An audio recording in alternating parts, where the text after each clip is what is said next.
Hardison TV, the free party entertainment, man. Episode 22.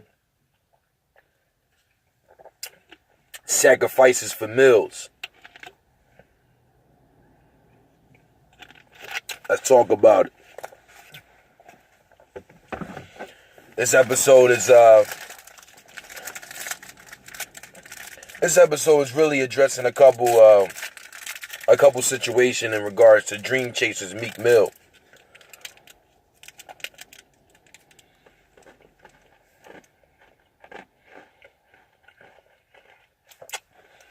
How should I start it?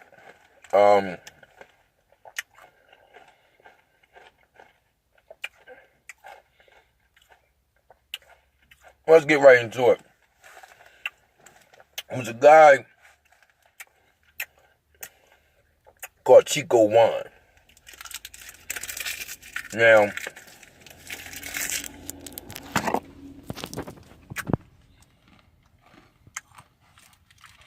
Chico Juan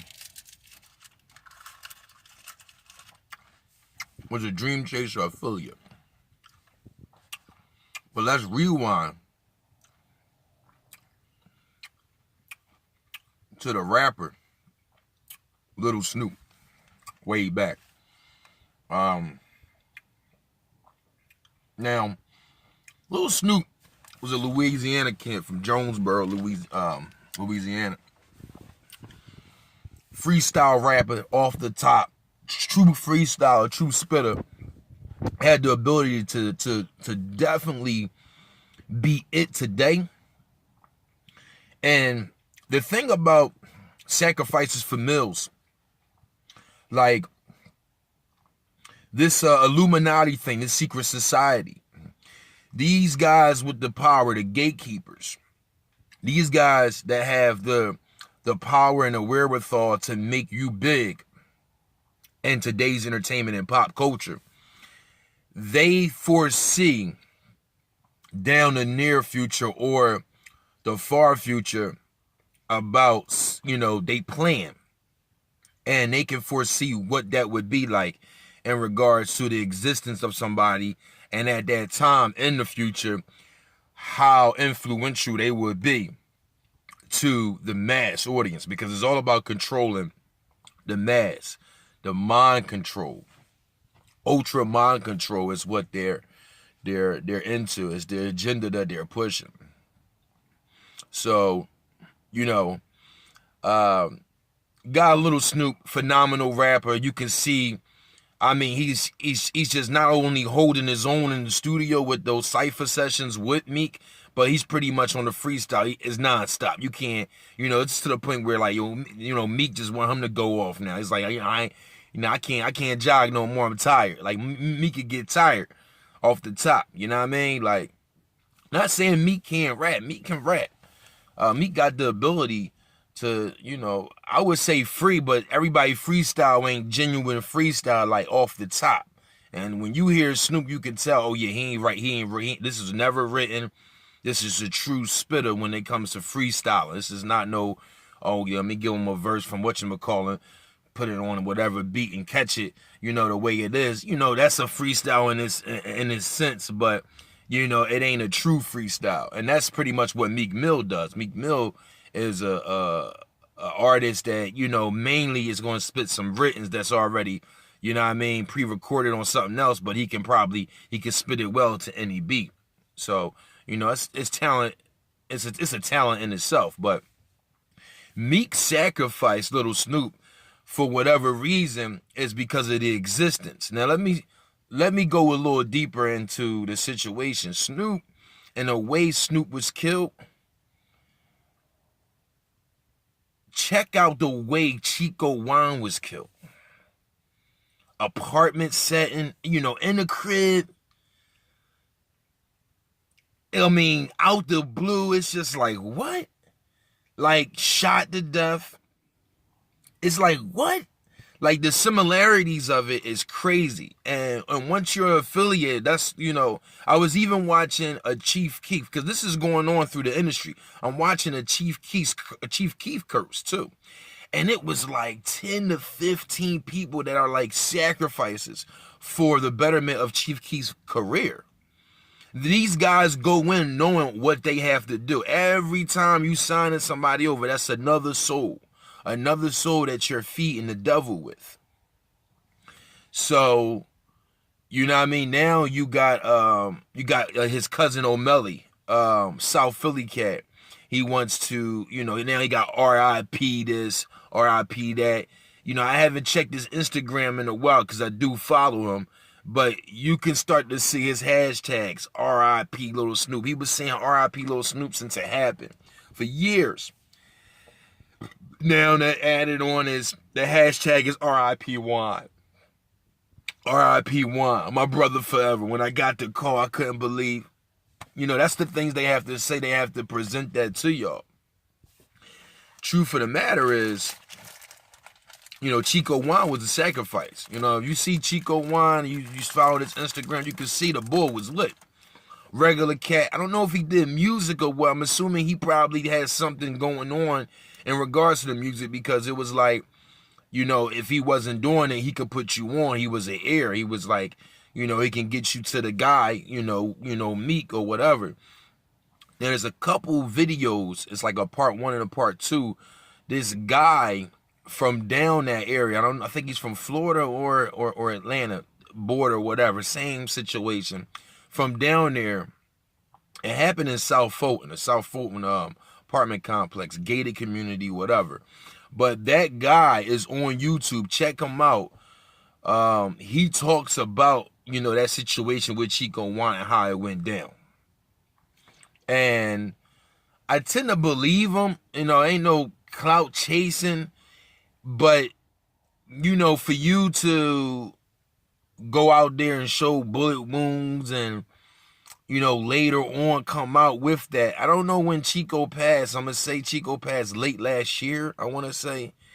But, however, he goes into detail about why Chico passed and how it happened and stuff like that. When it comes to Little Snoop, it was, supposedly, allegedly over some type of video game betting inside of an apartment.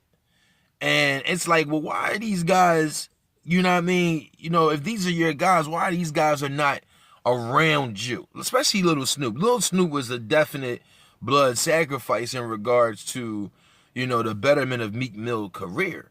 That's why episode 22 is called Sacrifices for Mills, because when you look at it, Little Snoop was special.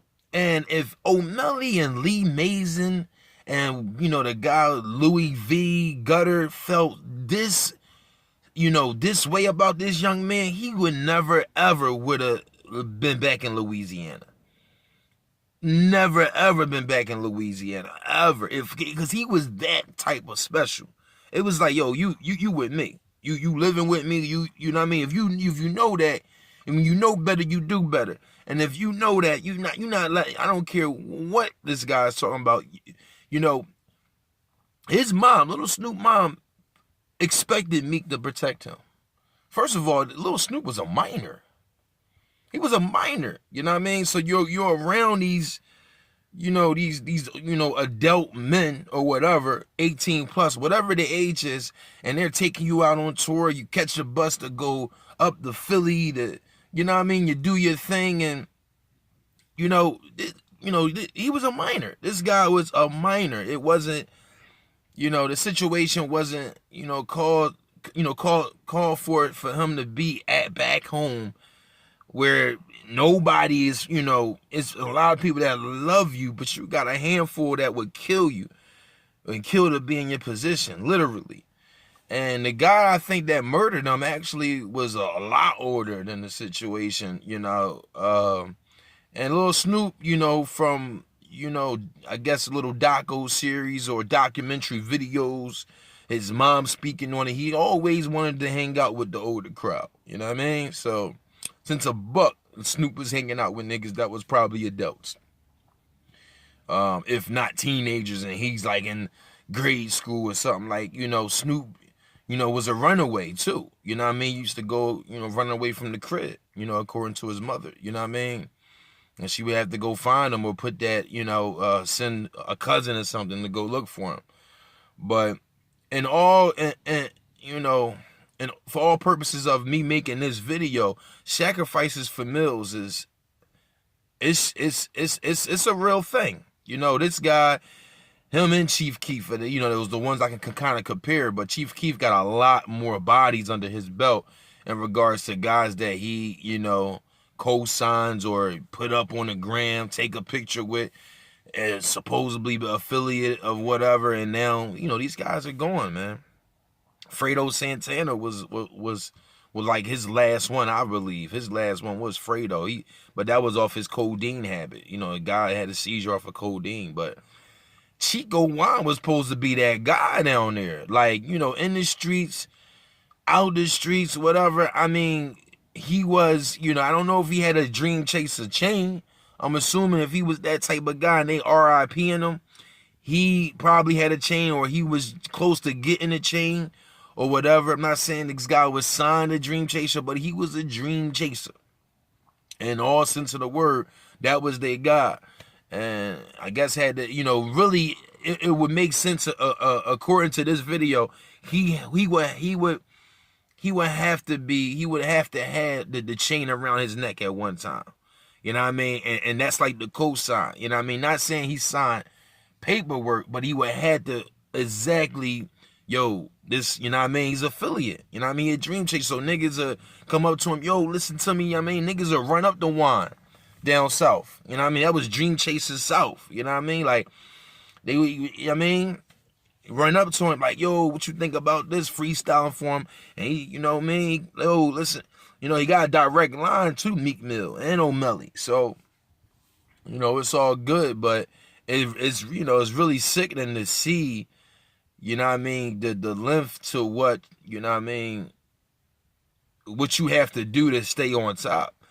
The only, I guess, good thing about Meek right now is the Prison Reform Act and his situation in regards to, you know, him being a spokesperson, and they're utilizing his experience to further the awareness of, you know, the injustice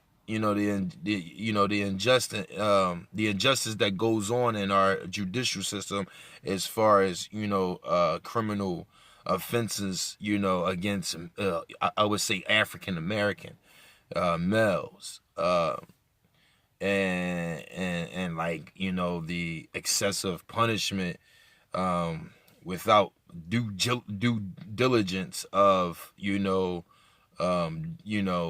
justice for oneself, or you know, the law itself, you know, the excessive use of power from cops, the corrupt judgments from judges that, you know, at the end of the day gives out the punishment excessively. So I mean, that's probably the good thing that I could say about the guy. But besides that, I mean, you know, this has nothing to do. This has to do with the music, but this is only about how you stay relevant in the music and how you keep getting the bag, which he is.